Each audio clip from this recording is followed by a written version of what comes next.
It's important to understand what the 5G is doing and what they say it's doing. We're told on the IEEE beamforming document that this technology cooked your eyes like eggs in World War II.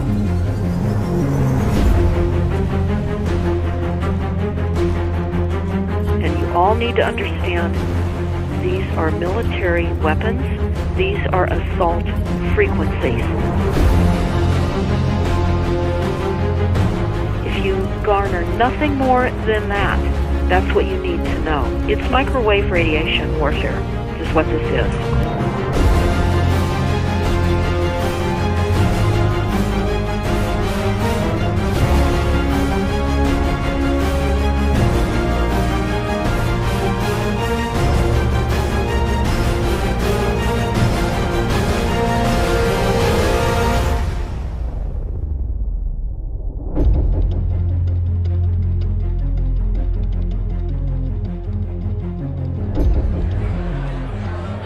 Ladies and gentlemen, please join me in welcoming to the National Press Club Federal Communications Commission Chairman Tom Wheeler.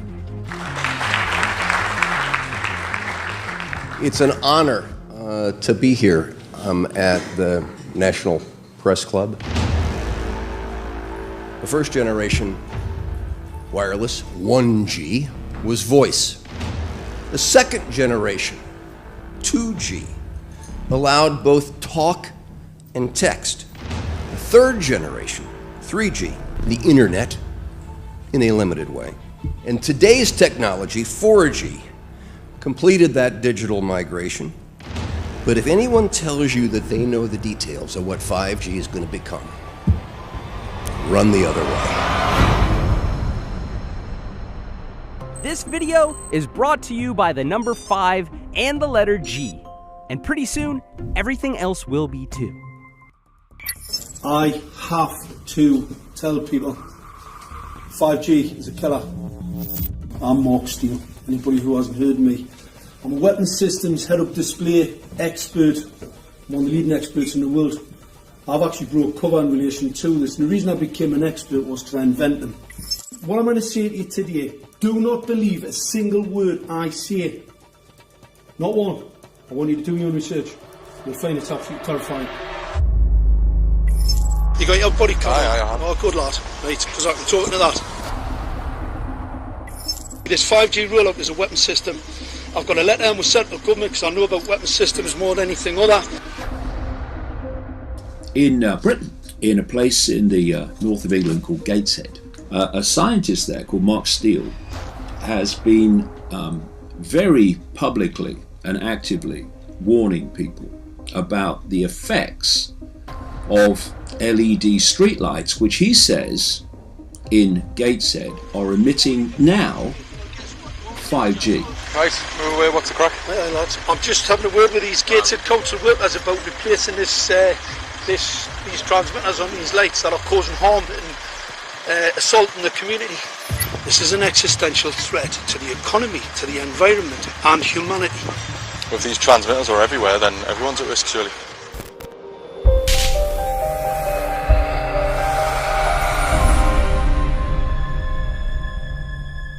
There's a lot of confusion about what 5G is. The G stands for generation. So you started off with the first transmitter system. Back in the 1980s. In the 80s, yeah. So you had 1G, then you had 2G. And as the generations moved on, you started to see more complex signal systems, cleverer pieces of antenna designs, etc., etc. So the whole thing became more data, quicker downloads, etc., etc. However, 5G is something completely different.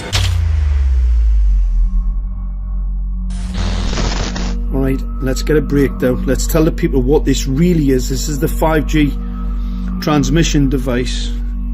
Blinking heck, that's a hell of a beast, that, isn't it?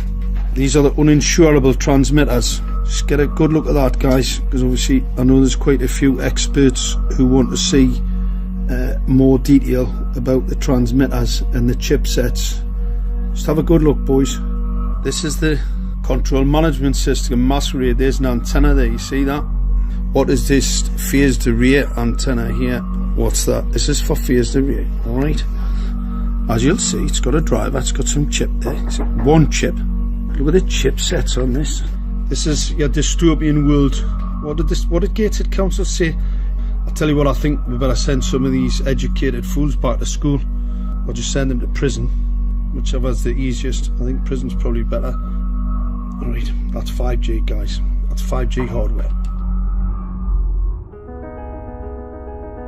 You must consider the whole part played by electricity in nature. Human beings cannot go on developing in the same way in an atmosphere permeated on all sides by electric currents and radiations. It has an influence on the whole development of man. This life of men in the midst of electricity, notably radiant electricity, will presently affect them in such a way that they will no longer be able to understand the news which they receive so rapidly. The effect is to damp down their intelligence. Such effects are already seen today. Even today, you can notice how people understand the things that come to them with far greater difficulty than they did a few decades ago.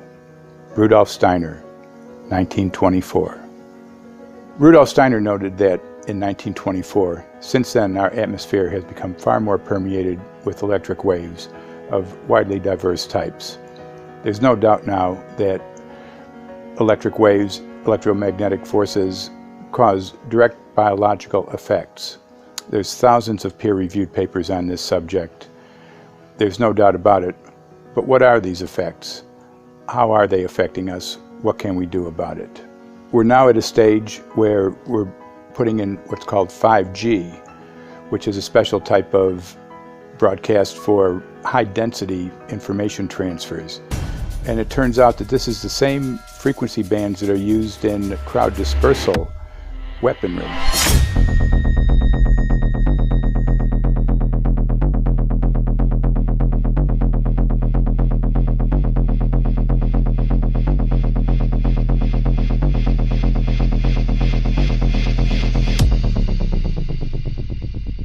5G, first and foremost, is densification. So it's significantly more transmitters at close proximity to a human, and it is also a sophisticated, illegal, unlawful transmitter.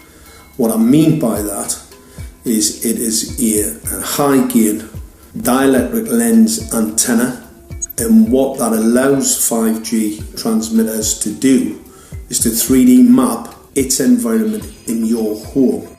The 868 megahertz frequency is specific for battlefield interrogation systems, so sub-gigahertz. It allows the signal to travel through concrete brickwork with ease, and it can actually data gather. It is a target acquiring system. Phased array is basically radar off the battlefield.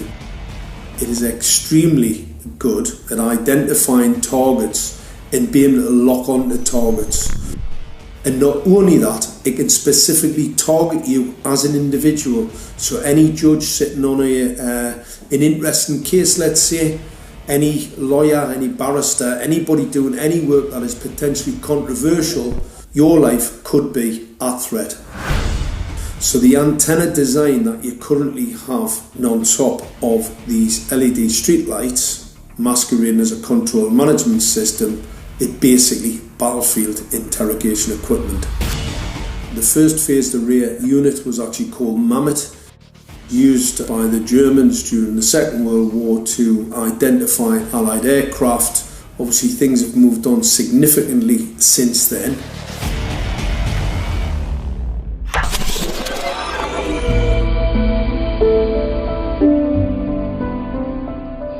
Well, I joined the Royal Navy in 1960, and I specialised in microwave warfare. Radar, obviously, which uses microwave, but they don't just teach you radar, they teach you all about microwaves and other uses. So I understood about microwave warfare and how it can damage people, how it can harm people. Microwaves then were used as weapons, as they are today. It is a perfect stealth weapon, and when governments don't like a group of people, For instance, the ladies who protest at Greenham Common in England about the American missile base they camped, they were microwaved. We microwaved Catholics in Northern Ireland to make them sick. It goes on all over the world, and it's a weapon that you don't know you're being targeted because the dose is very, very low, which is actually more dangerous than a high dose. It's very, very low, and it may take a year or two, but you can cause neurological damage and cancers with low-level microwaves, and you can make all your opponents sick. It's a perfect weapon for a government. Our impulses are being redirected. We are living in an artificially induced state of consciousness that resembles sleep. Their intention to rule rests with the annihilation of consciousness. We have been lulled into a trance. They have made us indifferent to ourselves, to others. We are focused only on our own gain. Please understand, they are safe as long as they are not discovered. Keep us asleep, keep us selfish, keep us sedated. Almost immediately, I had neighbours knocking on the door, talking about children bleeding from the nose. I had images posted on Facebook. And one neighbour in particular came to my door and mentioned the fact that since the LED street lighting had been installed, she was bleeding from the nose every single night. I thought it was unbelievable. However, I spoke to another neighbour who lived not far from the first lady who mentioned this, and she also confirmed that since the LED street lighting had been installed, she also had started to develop nosebleeds and had never had nosebleeds before in her life. That then put me on a journey to investigate. I measured microwave radiation levels from the transmitters on top of the LED streetlights.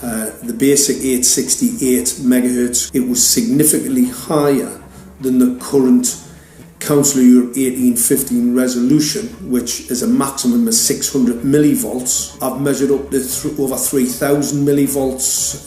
5 to 6 times higher than the guidelines. Significantly higher than the current Council of Europe 1815 resolution, which states that 200 millivolts should be the maximum. The Bioinitiative report states that it should be significantly less than that. So we've got the Council of Europe, that's, you know, the international criminal courts are stating that, you know, the learned judges have said that 200 millivolts, and I'm measuring in bedrooms in Gateshead minimum 600 and up to 4,000. Does this mean that in 2020, 2021, when 5G is destined to roll out globally, that you're going to get those kind of readings everywhere all the time? Everywhere all the time. Worse than that? Worse than that. Yes, 5G will connect the Internet of everything. If something can be connected, it will be connected in a 5G world. Hundreds of billions of microchips connected in products from pill bottles to plant waterers, requiring massive deployment of small cells. We won't wait for the standards. Now, to make this work, the 5G build-out is going to be very infrastructure intensive. We must reject the notion that the 5G future will be the sole provenance of urban areas. The 5G revolution will touch all corners, and that's damn important. The interconnected world of the future will be the result of decisions we must make today.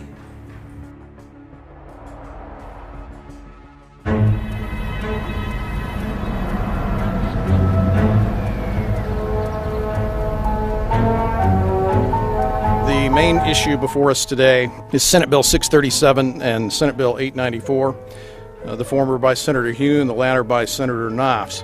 We're going to invite the first four witnesses in support of the legislation, and that would be John Jones with Sprint, David Lewis and Andy Emerson with AT&T, Neil Krevda with Verizon, and Frank Alcavetti Jr. with T-Mobile. So be straight with me. Is it true? It could be. No, well, come very, on. very no few cases. Proof There at was all. an unfortunate really a incident out in Iowa. Look, gentlemen, practice these words in front of the mirror. Although we are constantly exploring the subject, currently, there is no direct evidence that links cell phone usage to brain cancer.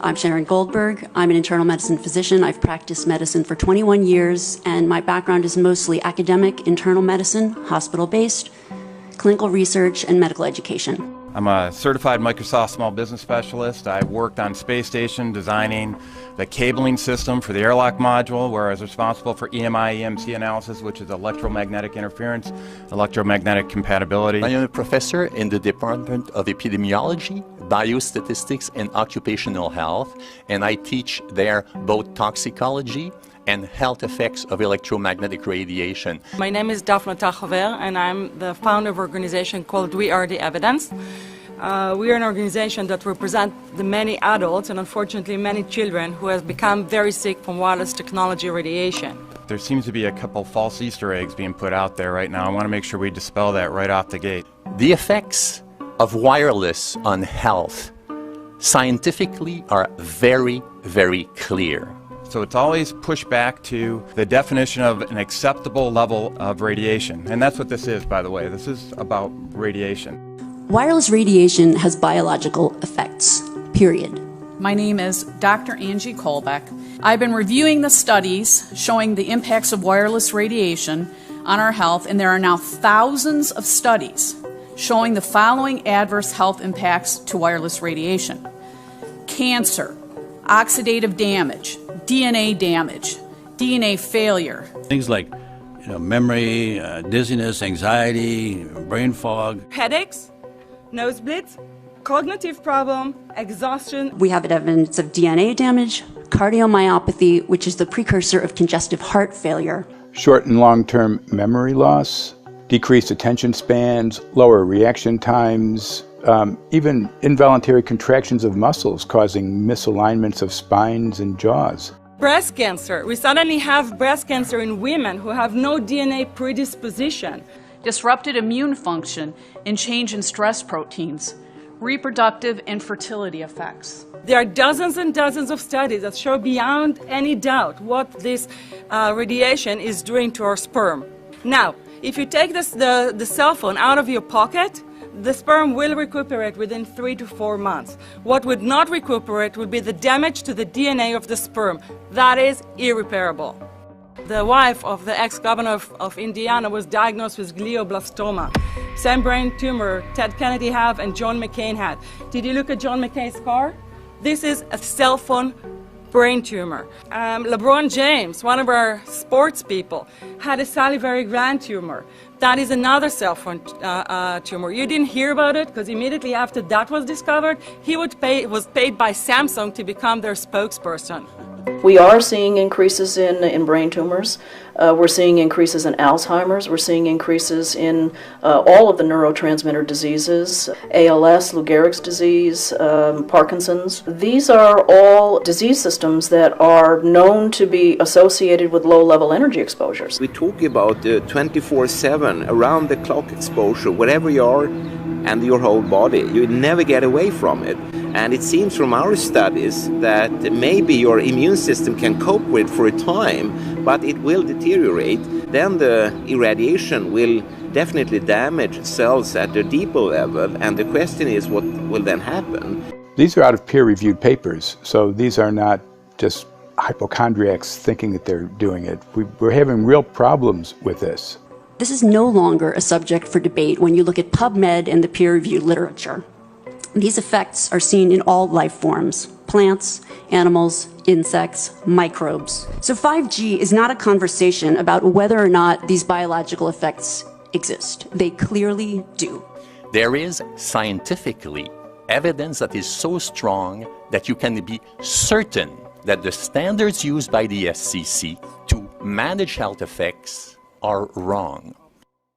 We need to start measuring how much radiation are people being exposed to. before we roll out 5G, there are 4 kinds of electromagnetic fields that we know are harmful to human health. So radio frequency radiation, magnetic fields, dirty electricity, and electric fields, okay? Our exposure, any given person, and all humans are affected by EMFs. What is our exposure in a day? It's not one cell phone. It's cell phones, it's multiple wireless networks, it's smart meters, it's cell towers. It's this sandwich, and it all adds up. The data we're going to look at are all published science, testing results, or public standards. At the bottom end of the radiation scale of what's called power density, or signal strength, is the minimum level at which cell phones will work, which was found to be 0.2 billionths of a microwatt per centimeter squared. Pine needles were found to age prematurely at 0.000027. At short-term exposures of 0.05, children aged 8 to 17 experienced headache, irritation, concentration difficulties, and behavioral problems. 0.1 is the Bow Biology or Building Biology Guideline for extreme concern. 1.0 produced sperm DNA fragmentation and a decrease in sperm viability in vitro. Also at 1.0, the science shows the following bodily effects can occur: headaches, dizziness, fatigue, insomnia, chest pain, difficulty breathing, and indigestion. 2.5 saw altered calcium metabolism in heart muscle cells. 4.0, changes in the hippocampus affecting brain memory and learning. And at 6.0, DNA damage in cells. So, where are smart meters on this list? Electrical Power Institute in December 2010 measured a single Itron smart meter with pulses up to 7.93 microwatts per centimeter squared. Our own testing indicated approximately 8.0 with 1 meter. These tests are at a close distance, approximately 1 foot away from the meter, but an infant's crib could be just as close on the other side of the wall where the meter or bank of meters are installed. Even though there are all these known health effects at levels far lower, Switzerland, Liechtenstein, and Luxembourg see fit to set the standard at 9.5. And China, Poland, and Russia, 10.0. This is the same level at which behavior has been altered, producing reflexes of avoidance following 30-minute exposures. A room of 12 smart meters, very common and even a conservative number in an apartment building, tested at 19.8 microwatts per centimeter squared. This is hundreds of times higher than levels which clearly indicate harmful effects. So, how can utilities and governments get away with forcing these devices on everyone? This is how. In Canada and the US and several other civilized countries, the safety limit is set at 600 to 1,000 microwatts per centimeter squared. This so-called safety limit is literally tens of thousands of times higher than levels which are known to damage health according to peer-reviewed published science.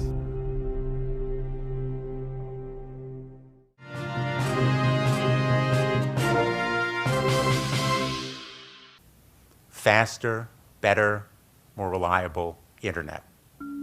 That's the promise of 5G technology, but there is also the peril. Health hazards associated with radio frequency that is higher also and requires more transmitters and antennas. And the stark, simple fact is the health hazards are unknown and unstudied. And that is a sign of neglect and disregard on the part of the Federal Communications Commission that seems unacceptable. There have been no answers so far. The FCC basically has said everything's fine, but in order to reach a conclusion about the health and safety of this new technology, we need facts. Mr. Chairman, thank you for having this hearing. 5G, as you well know, also uses higher frequency waves that don't travel as far and will rely on a network of hundreds of thousands, potentially millions of small cell sites. And the question then is, are there any health implications, any public safety implications to those additional sites that are likely to be located close to homes, schools, workplaces, and closer to the ground, correct? correct, Senator. Yes. So my question for you, particularly Mr. Gillen and Mr. Perry, how much money has the industry committed to supporting additional independent research? I stress independent research. Is that independent research ongoing? Has any been completed? Where can consumers look for it? And we're talking about research on the biological effects of this new technology. Thank you, Senator. I think, thank you for your focus on the issue. Safety is paramount, and as you alluded to, we rely on the expert agencies, we rely on the findings of the FDA and others as to the requirements to keep all of us safe. There are no industry-backed studies, to my knowledge right now. Happy to visit with you as to what opportunities you think there needs to be more studies, and we're always for more science. We also rely on what the scientists tell us. So essentially, the answer to my question, how much money? Zero. I can certainly follow up with you, Senator. To my knowledge, there's no active studies being backed by industry today. Anybody else know of industry commitments to back research, fund it, support it, to ascertain scientifically the health effect? No, I'm not aware of any. So there really is no research ongoing. We're kind of flying blind here, so far as health and safety is concerned. Thank you, Mr. Chairman.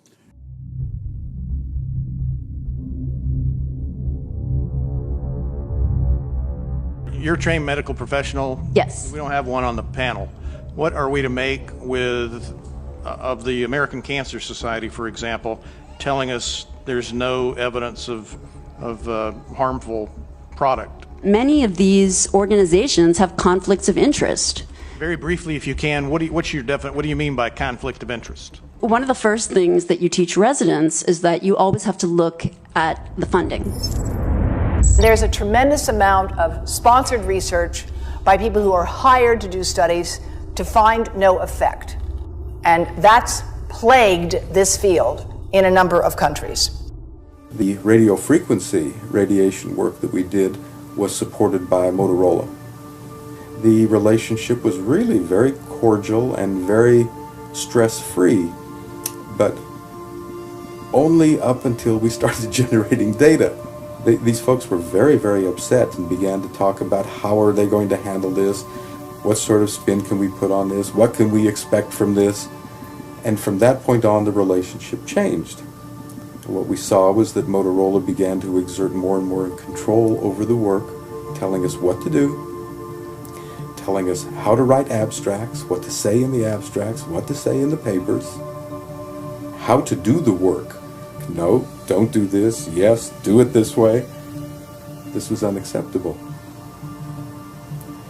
I had completed our study of DNA damage, and I submitted the final report to Motorola. They simply weren't willing to accept my interpretation of my study, my evaluation of my study, my knowledge of science at that point, and tried to urge me not to publish the study. Did you hear about people coming to you as far as having complaints about illness? We were made aware of health complaints following installation of smart meters, and we wanted to verify this using our field work. So I measured the field of about 30 different people while they stood 1 foot in front of the smart meter, and in every single case, the human energy field was obliterated as they stood in front of the smart meter. So in our first slides, what we see is normal cells, and the structure of the cells is intact and sound. This is what we would expect from a normal sample. So after 2 minutes of exposure in front of the smart meter at about 1 foot away, we see a totally different story. Sample 1, you can see a lot of degradation in the cells. The cell walls have been broken, and you see changes in the cells which are called mycoplasma. It shows a mutation to the cell. In the second sample, we see a different type of degradation to the cell membranes. You can see a corrugation here. This is called bottle cap formation, and it's known that this occurs due to oxidation or exposure to free radicals. So this third subject, when we did her sample, she had to be pulled away from the meter after 45 seconds because she complained about an increasingly severe headache. And here you see a phenomenon called rouleau, where the red blood cells are stacking up, which makes it very difficult for the blood to deliver oxygen to the tissues as they would be their normal function. Every single one of these is a degradation. Every single one of these shows a trauma to the blood cells, and that came from something, and the only variable was the smart meter. The good news in all this is the patient and the blood can return to normal once they have been removed from the influences of these stressors.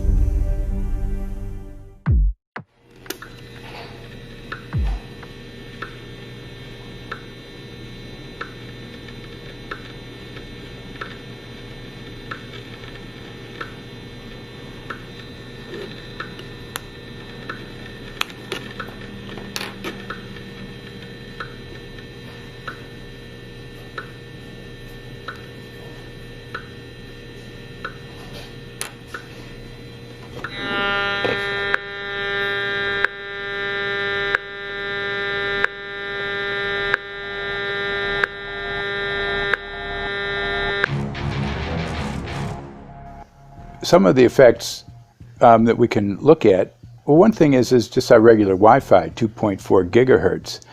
That's in the same range as microwave ovens, which are also called radar ranges, because that is radar.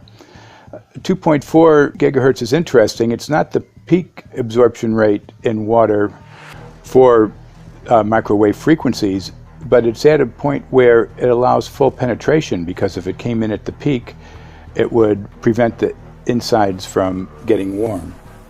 So that's with basic Wi-Fi. Now when we look at 5G, 60 gigahertz, this is what they call active dispersal sort of weaponry, just to keep people back. It burns the skin. It doesn't penetrate, but 60 gigahertz is the frequency of oxygen molecule absorption. Since they have electrons that they share with each other, what we breathe is actually O2, pair of oxygen. So being bombarded with 60 gigahertz could very well impair our oxygen absorption rates in our body, and thereby the whole basis of our living system. Martin Pall says, putting tens of millions of 5G antennas without a single biological test of safety has to be about the stupidest idea anyone has had in the history of the world.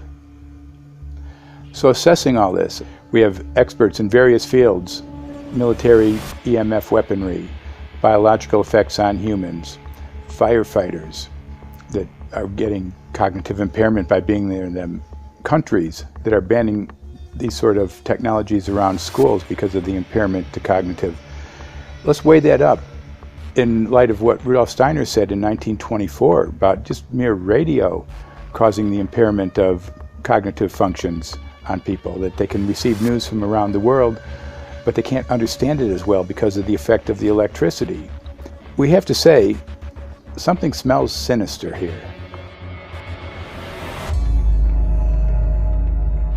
With the 5th generation, it's actually a whole new ballgame. It's not using the same technology. They're switching to military-grade millimeter wave technology.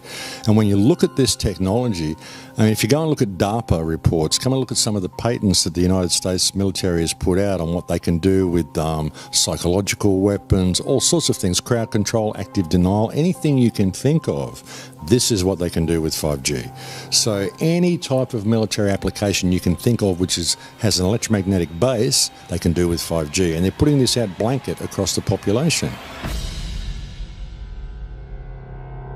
Ladies and gentlemen, the President of the United States.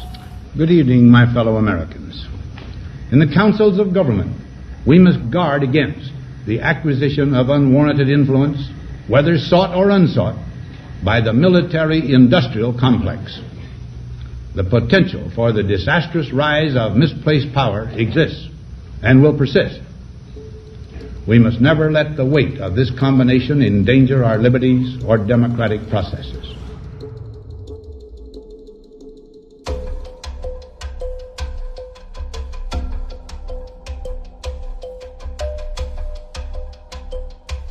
the FCC is a capture agency. They probably conducted what I believe to be the biggest fraud on the public ever conducted.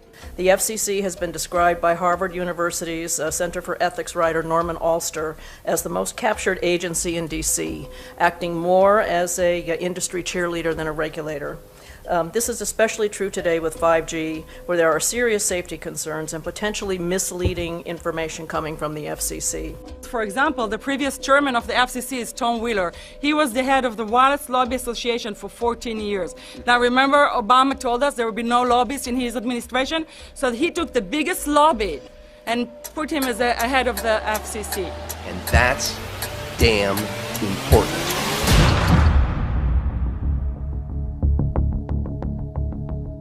In 1993, the FCC started a rulemaking to adopt the IEEE regulations on this issue.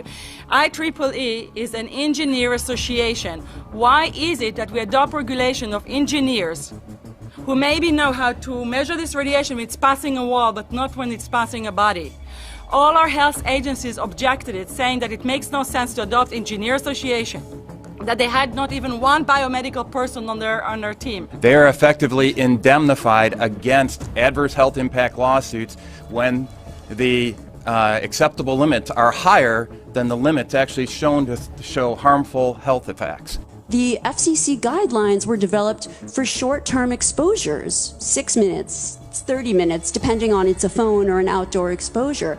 And they have absolutely no connection to the biological effects that have been very clearly summarized in the Bio Initiative. So as you can see, there's a number of individuals in this room today that have serious concerns about this as regards to their health. If one of your companies decides to put one of these small cells up at a pole that's within, say, 50 feet of one of their houses, what recourse do they have to say, is there a way to move it somewhere else? There's language in the bill so that the authority can require the applicant to come forth with certification of compliance with the FCC's rules related to radio frequency emission. Remember that denial of request or denial of permit request that you can put in? It's going to point back to the acceptable levels as determined by the FCC, not the EPA or not the CDC, the ones who usually take care of health concerns, but by the FCC, which is staffed by former members of the telecommunication industry. That's the fox guarding the henhouse. It's a fact that most insurance companies will not indemnify against EMF effects. Telecom companies around the world are warning their investors of potential major costs due to real or alleged risks of EMF pollution from their products. Interestingly enough, they're warning their investors, but they're not telling their customers. They're basically keeping it quiet because that's where their money comes from. So we're using technology that could be very potentially harmful to us, and the investors know it. But their only worry is that they might lose money, not that our health might be affected. First of all, I think what you should really think about is why is it that they're not insured? It's not that they chose to be self-insured. They actually rejected by the insurance company from being insured because they understand the risk. So the insurance companies, the big insurance companies, will not insure the telecommunications? So there's insurance companies, and then there's what's called secondary insurance companies. Secondary insurance companies are the insurance companies that insure the insurance companies. So in an event, an insurance company, let's say I insure Verizon, and it may not be able to meet the claims, then the secondary insurance company is kicking in. Like Lloyd's of London? Sorry? Like yes, Lloyd's of exactly. London? So two leading ones would be Lloyd's of London and Swiss Re. Both told the insurance company not to insure the wireless industry, and this is why they're not insured. And that should give you a hint. Now, this is exactly why they have to prevent a health lawsuit. And how did they prevent lawsuit? That goes back to Section 704.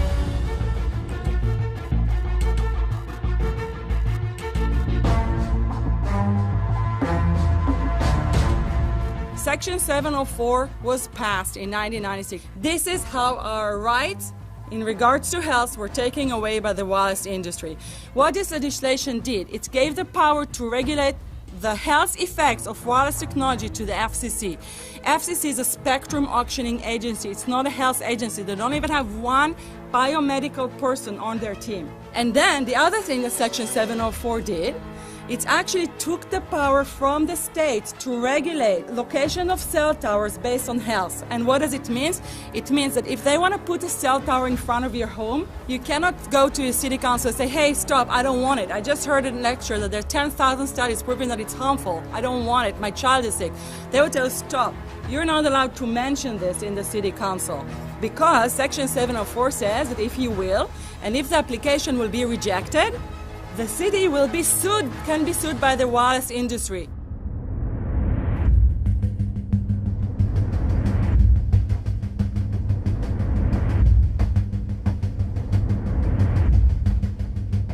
A major U.S. government study on rats finds a link between cell phones and cancer. Very first government study linking the radiation from cell phones to cancer. Two-decade, $30 million federal study out today found there is some evidence of a link between cell phone radiation and brain cancer. Professor, what is the NDP? I've heard that study several times. NDP is what? So it's a $25 million study on rats and mice that was supposed to demonstrate that there were no effects of radiation below thermal. And in fact, it demonstrated exactly the opposite. And it follows on the heels of two major studies on animals that said exactly the same thing. And that study was designed perfectly to make sure that it cannot be challenged, that there will not be any doubt. That's why it took them 14 years. That's how they prevented discussion of health. And why do they want to prevent discussion of health if there's no problem with health? Simply put, FCC is completely unprepared, unable, and possibly unwilling to oversee 5G for safety, even as it barrels toward us. They are falling back on tired definitions and panaceas long since disproven by science. To make matters worse, recent FCC rulings and numerous industry-friendly bills passed at state and federal levels between 2016 and 2018 removed the last vestiges of local and state review over infrastructure siting, just when we need it the most. When those first studies were performed years and years ago, nobody knew about the importance of the microbiome, the role of the microbiome and the immune system, and even less the role of the microbiota inside our brains, that is, the microbes that are normally resident inside our brains, whose influence on brain function is nothing but immense. And you may think, well, who cares about the microbes? The less microbes we have, the better it is. Well, we know by now that this is not absolutely the case, because microbes are truly essential for the development and function of all our organs and systems. Our immune system is based on the microbes we have in our gut. And our brain also has microbes that influence its function. In tests, it's been found things like mold. If you grow mold inside a Faraday cage, it'll grow one way, and then even if the electromagnetic fields are around, take the Faraday cage away and some sort of 600 biotoxins are developed within the mold because of the effects of the EMFs upon it.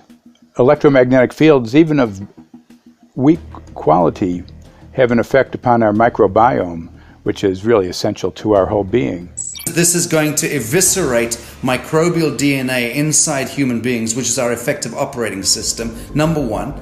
So it may not impact human DNA in laboratory experiments right now, and they're saying it doesn't impact human DNA. But given that human DNA is less than 1% of the cellular DNA in the human body, the rest of the cellular DNA is microbial, and we know that this will eviscerate microbial DNA. So we're talking about a takedown of the operating system of human beings. Exactly. I couldn't have put it better myself.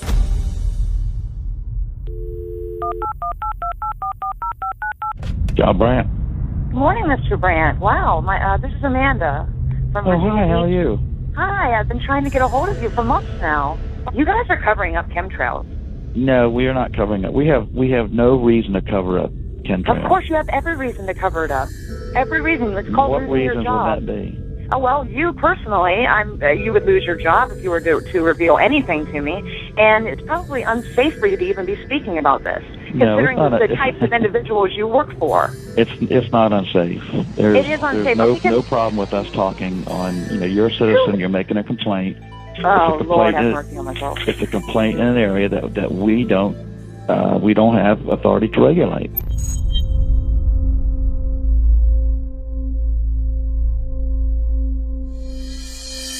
So the connection between chemtrails and 5G.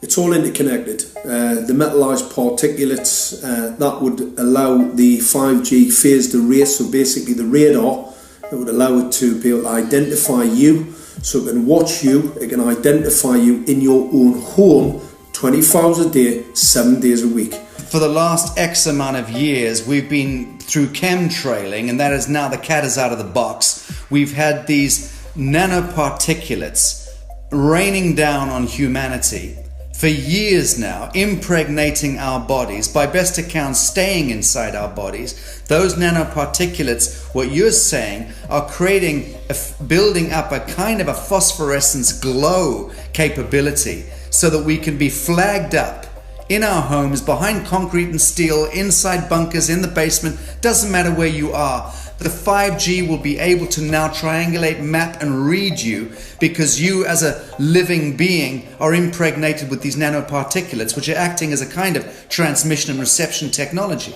It's exactly, absolutely exactly. You have to consider that DNA also works as a fractal antenna, which is able to send and receive and also to process signals under the form of radio frequencies. Well, then there is no doubt that artificial radio frequencies, such as those of cell towers, and in particular these new types of towers that have a much higher density of signals, they may somehow interfere with the ability of DNA to retain and transmit biological signals. So this is one level of danger that very few biologists are aware of. How much effort was put forward to address this, what most of these people are, or many of these people are here for, which are the health concerns? Was there any dialogue back and forth? Was there any working? Was there many studies evaluated to look at regarding this area? Maybe not every person that has concerns on the legislation was brought to the table. Okay, so from your perspective, you feel that there was a legitimate amount of time to evaluate the data that the opposition would have on this? Absolutely, and I wouldn't put forth something that I didn't believe in. And I'll tell you, as I mentioned earlier, and it's been commented several times amongst the panel here, this is truly an economic development issue. Our 3-year-old, again at home, is outraged when we pull out the driveway and he's not able to access Wi-Fi.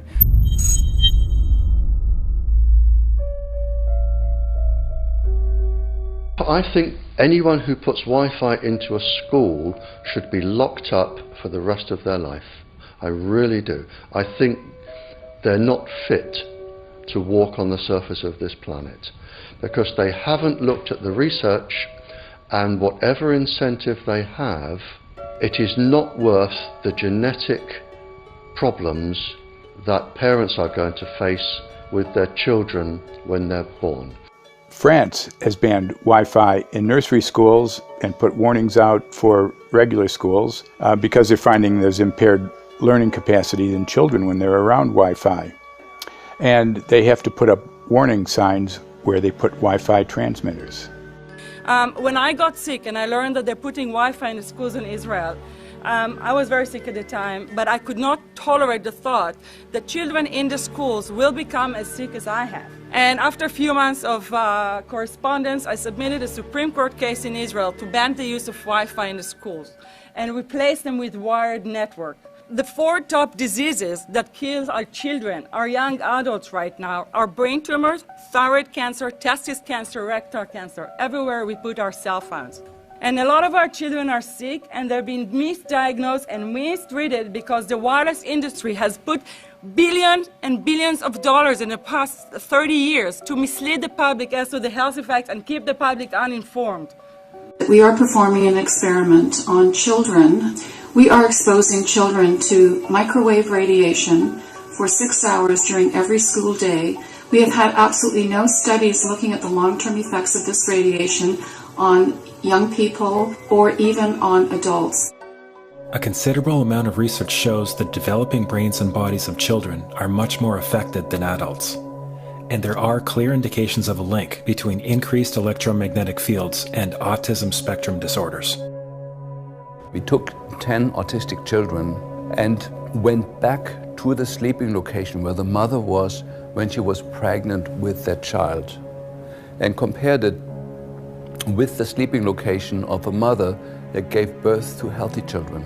We had 10 mothers in that group, 10 mothers in this group, and in the group of the autistic children, we found that the measurements that we got for the microwave exposure was elevated compared to the group of children that were normal.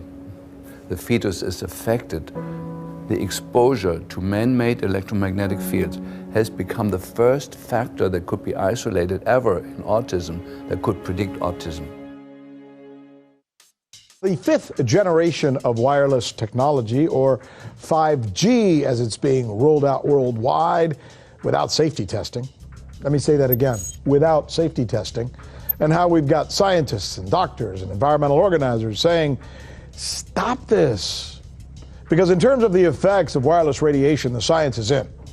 Wireless radiation can lead to cancerous heart tumors, brain tumors, DNA damage. Wireless radiation is linked to infertility, to autism, Alzheimer's, and more. And guess what? All the effects that I just listed, those are some of the effects that are known according to the technology that's being seen today. First of all, you have to know that we know that the other EMFs that we're exposed to are already known to be health risks. And basically that 5G, because of the frequency that's going to be used and because of the extraordinarily high pulsation levels that will be used, is a much bigger threat to our health than the things that we already have, which are very substantial threats to our health. We're not just talking about the intensity. We're talking about the frequency and the very high level of pulsations.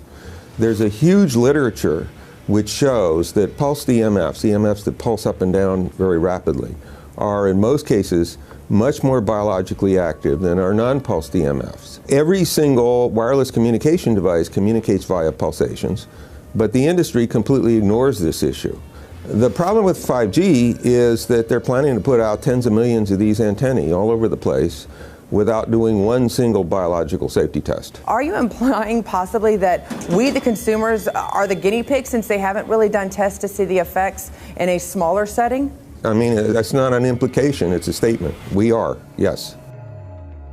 Cancer is not the main concern that I have. I'm really concerned about sperm count and about effects on pregnancy. How many of you know that 1 in 6 American couples is unable to have a child when they want to? How many of you know that last year the birth rate in this country dropped the most that it ever has in recent history, 3% in a single year? People look at the sperm, and people use cell phones, and the sperm, usually sperm swim, and they swim straight. But if you expose them to radio frequency, mobile phone waves, they swim in a circle. Studies have been done here in Australia, taking sperm from healthy men. And one test tube gets exposed to cell phone radiation, and one test tube is not exposed to mobile phone radiation. And then the results are evaluated. And this is a measure of vitality. We measure how well the sperm swim. This is a measure of motility. This is a measure of mitochondrial DNA damage. They have 3 times as much damage on their DNA if they have been exposed to mobile phone radiation. The data on that are rock solid. Cell phones can damage sperm quantity and quality.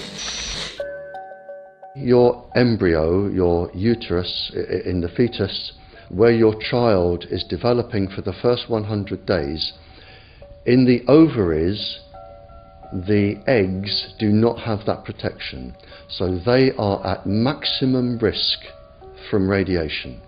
And for the first month or so, you wouldn't even know you were pregnant. You wouldn't even be taking precautions.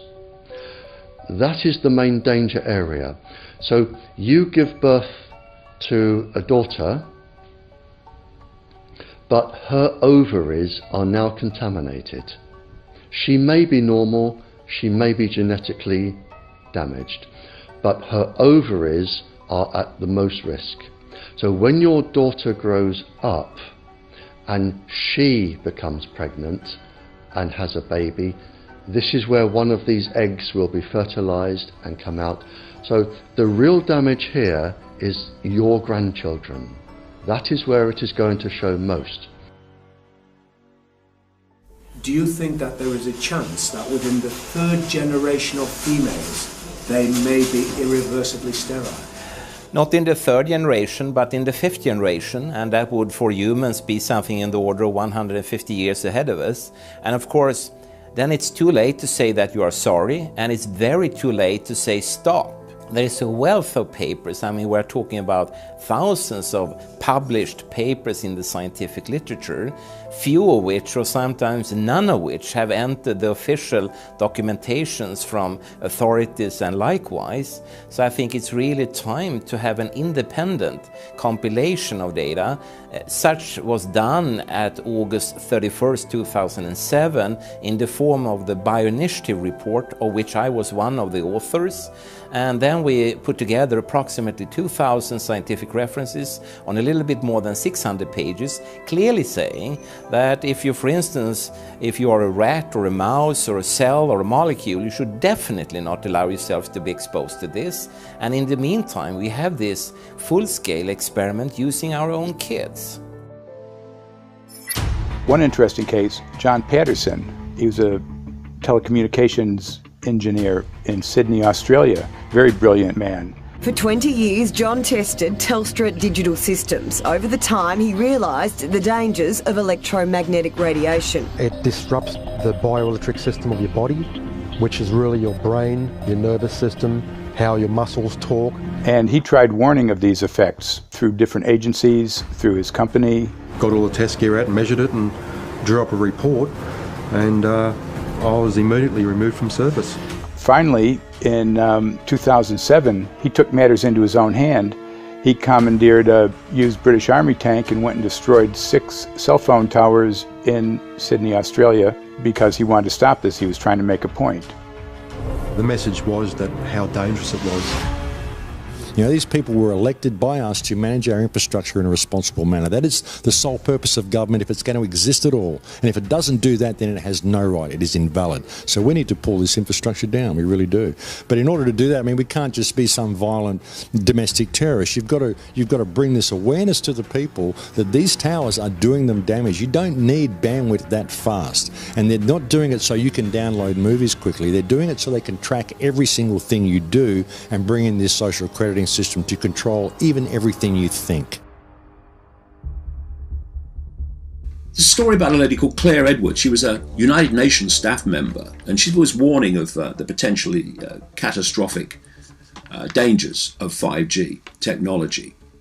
I took the issue to the UN Secretary General, Antonio Guterres. He is a physicist and electrical engineer, and lectured on telecommunication signals early in his career, yet asserted to me that he knew nothing about the dangers of 5G. Current public exposure levels are at least 1 quintillion, that's 18 zeros, 1 quintillion times above natural background radiation, according to Professor Olle Johansson of the Karolinska Institute in Sweden. The highly dangerous biological effects of EMFs have been documented by thousands of studies since 1932, indicating that we may be facing a global health catastrophe orders of magnitude worse than those caused by tobacco and cigarettes. 5G is designed to deliver concentrated and focused electromagnetic radiation in excess of 100 times current levels, in the same way as do directed energy weapons. There is currently an international appeal signed by 237 EMF scientists from 41 nations, urging the UN and particularly the WHO to exert strong leadership in fostering the development of more protective EMF guidelines, encouraging precautionary measures and educating the public about the considerable health risks, particularly the risks to children and fetal development. Sorry, because we are talking with someone that is a little bit ignorant on these things. You're talking to the Wi-Fi systems? I become worried because I put those devices in my house. I will have to, I confess my ignorance on this. We will have to, but I'm going to raise this with WHO, which I think is the organization that might be able to deal with it properly, because I must confess I was not aware of that danger.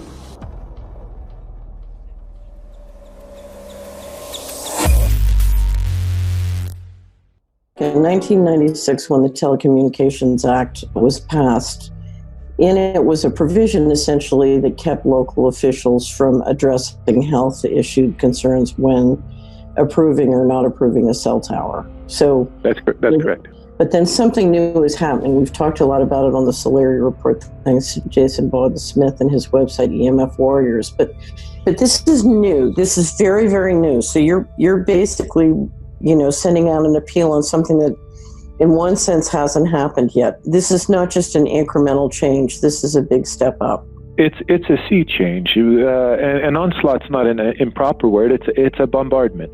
So instead of a cell tower 1 mile or 2 miles from you and you still have cell phone service, we're going to have antennas every block, and some poor soul is going to have one mounted to a utility pole maybe less than 20 meters from their home.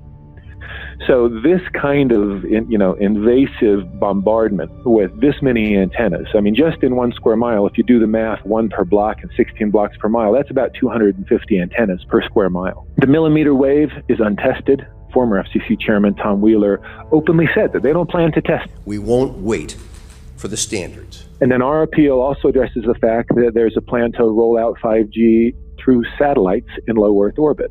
So 20,000 satellites, which will cover every square foot of the planet with a 5G signal. 6, 5, 4, 3, 2, 1. Night after night, politicians and other leaders were telling Americans that Sputnik revealed that we were at great risk. Not just our pride, but our security is at stake. If Russia wins dominance of this completely new area, well, I think the consequences are fairly plain. Probable Soviet world domination. We choose to go to the moon in this decade and do the other things, not because they are easy, but because they are hard. Because that challenge is one that we're willing to accept, one we are unwilling to postpone, and one we intend to win. Welcome, everybody, to the White House. This is White House 5G Summit. My name is Justin Clark. I'm the Director of Public Liaison, and we are thrilled to have you here today. Really happy to be joined by a lot of leaders in industry, members of Congress and the Senate, White House leaders on this, and people from the FCC. Before we start, one, we are government, so don't assume we know anything, okay? I do agree. I don't know anything. I have become accustomed to giving speeches in my new position on subjects about which I frankly know very little, and we need more cell towers and connections in Connecticut, my home state. It's ridiculous. The U.S. is in the lead thanks to our private sector as well as the work of the FCC and this administration overall. But China and South Korea and many other countries are eager to claim this mantle. We have every intention to deploy 5G first and reap the benefits of faster and more robust wireless. Yes, I hope we beat China, of course. And get to gigabit speeds and low latency, and the race has begun. Let there be no mistake.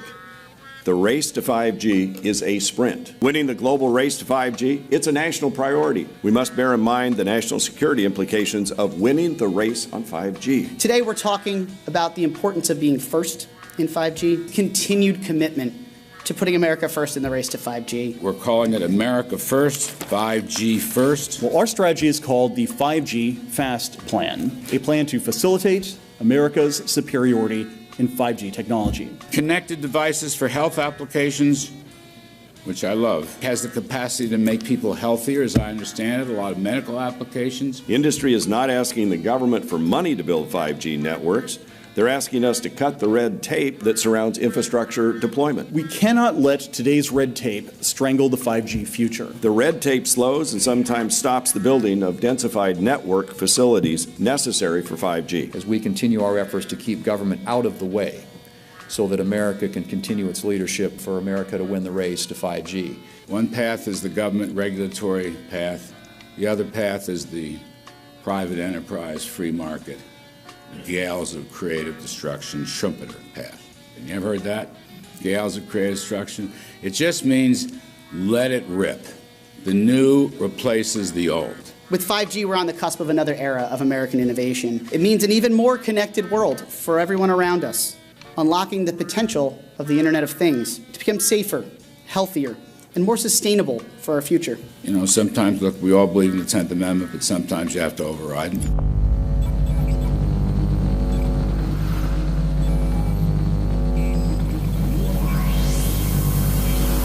By the way, the 1996 bill permits that kind of override.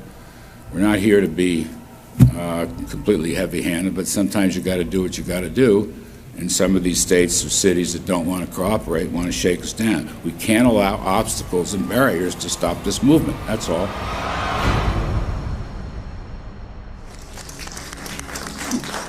And this happened in Canada. I mean, there were some activists I was working with up there that said, well, you know, we won a victory. We got the Public Utilities Commission to allow us to opt out. And I said, boy, that's divide and conquer. They just got rid of the people that were raising hell. So, you know, that's not the answer. We need to opt out everybody. An opt-out is an agreement to pay to not be harmed. An opt-out is volunteering into extortion. An opt-out says that if I don't pay you, you have the right to harm me. So that doesn't work. This is a mandate. This is being pushed down your throat by a company that is not responsive, by a government that is not responsible, and it's being done in a collusion that's designed to undermine the individual rights of individual people in communities across the country and around the world. The Minister for the Environment has a duty. His duty is primarily to ensure that there is cleaner, better, healthier environment for people in this country. It's a simple duty. He also has a responsibility in regard to science and innovation to make sure that that happens. What seems to be happening here, in fact one could say undoubtedly happening here, is he's using science and innovation to ensure that our right to life is threatened. There have been no public debates. There is no public discourse. There are no public disclosures as to why, when, how, what is going on in regard to 5G.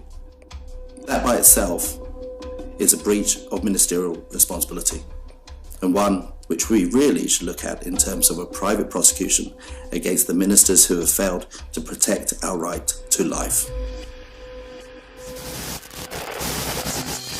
Okay, smart technology, smart meters, smart cars, not that smart, huh? What does smart mean? Anything that has smart attached to it, secret militarised armaments in residential technology. That's where smart came from. And smart, every bit of technology that you see today has all been developed for either some type of battlefield, some type of intelligence gathering system, and obviously these developments have to be commercialised, and people have actually took them into their homes.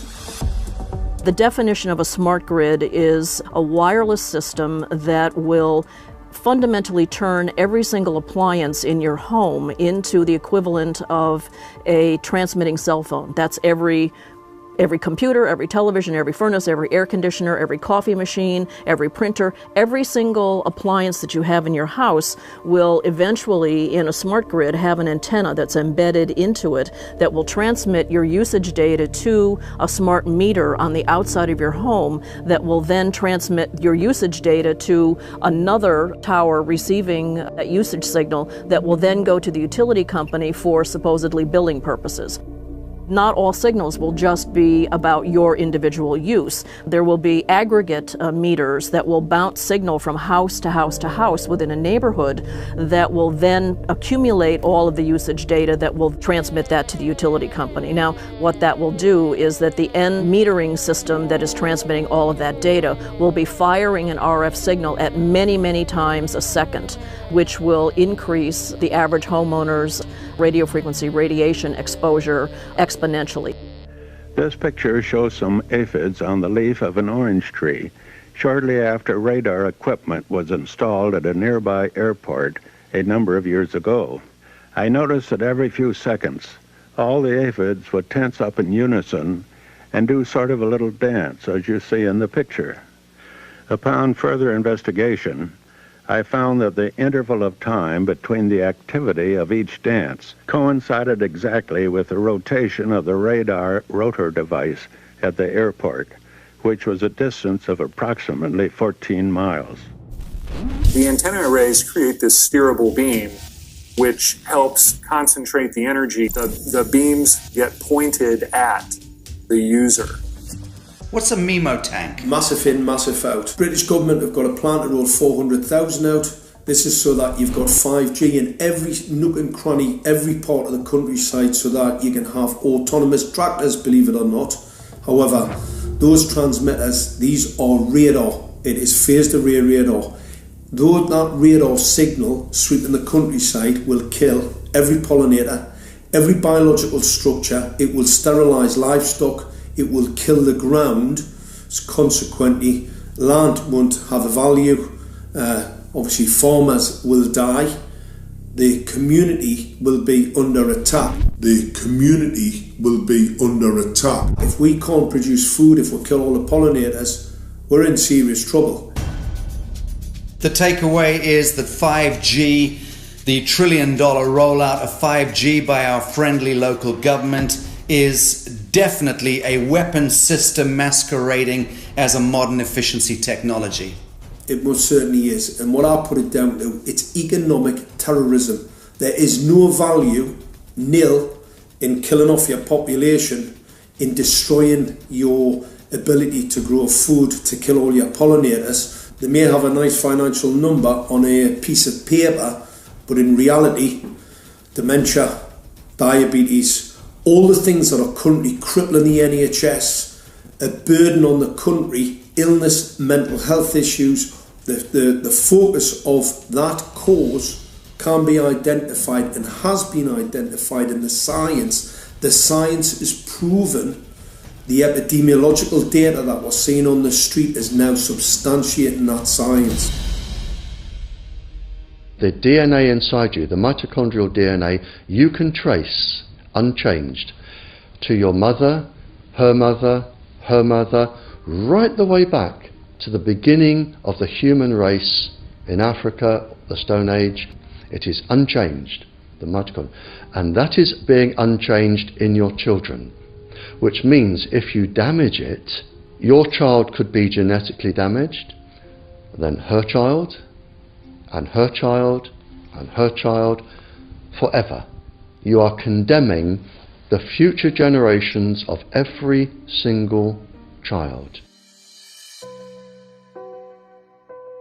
There is, however, a light at the end of the tunnel, or there is some ray of hope. Thanks to the principles of biological quantum entanglement that we have learned how to exploit in the field of biology and medicine, now we can transfer the information from the microbial DNA to the human DNA.